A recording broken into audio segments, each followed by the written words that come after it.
Everyone knows everybody voted when Obama was running for office, right? Like, who didn't vote? My mom didn't vote. My mom was raised in Jim Crow South.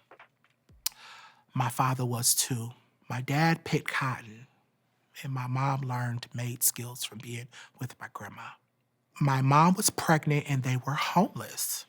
And my mom spoke to how the Black Panthers in Chicago at the time basically helped her. And I remember taking her to the voting poll during Hillary campaign. And she said, "This is my first time voting." And I was like, "What?" But what struck me was that she said, "Well, when I was growing up, voting meant that you could have lost your life." And I just continued to live without understanding the importance because it didn't matter. She told me that it's because of you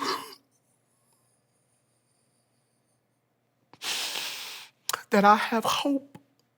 She used to yell at me when I was a kid and say, "You would have been dead growing up when we was growing up because you would have been a freedom rider." And learning what a freedom rider was, I'm like, wow, that's big. They fled the South to live a better life, to only still enter a system of oppression. Because though we get opportunities, there's always a limit to what you can get and who you can be and where you can go. I joined Ballroom in 2011 or 12.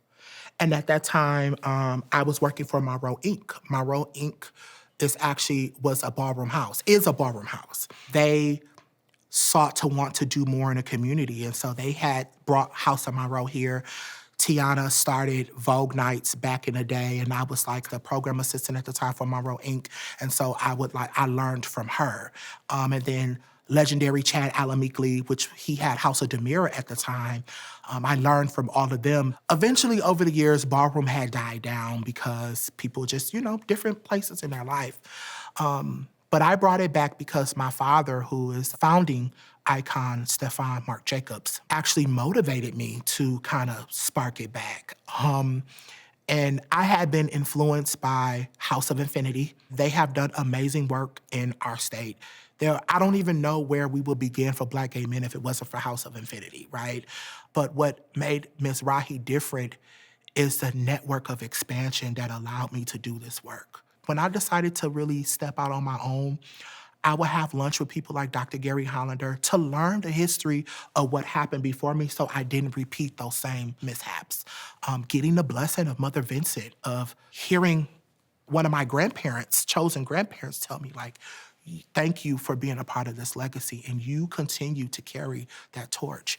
All of that kind of played a role into me wanting to recreate these spaces for our people.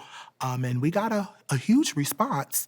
When I didn't understand my role in ballroom, my people chose me. I give my ballroom credit to the Monroe kids, to the House of Demira kids, because they saw something in me that I didn't see in myself. And I actually feel like ballroom gave me a sense of belonging to understand that this community work is my ministry. And now me being in a position where, like, I'm passing the torch on to my kids and other community members, that's how we keep the legacy going. And just when you think your work is done or that you have a reason to give up, you have a reason to keep going, because my ancestors sacrificed so much for me to do the work that I'm doing. So when I say I'm doing this work, it's not just about the people, it's about my people, and it's about showing the people who come before me that their work didn't go in vain. I said I wasn't gonna cry. That it didn't go in vain. If you're gonna do this work, it's not about being a savior. It's not even about you. This is bigger than who I am. And I didn't feel like I could authentically thrive until I was a part of something that was bigger than me.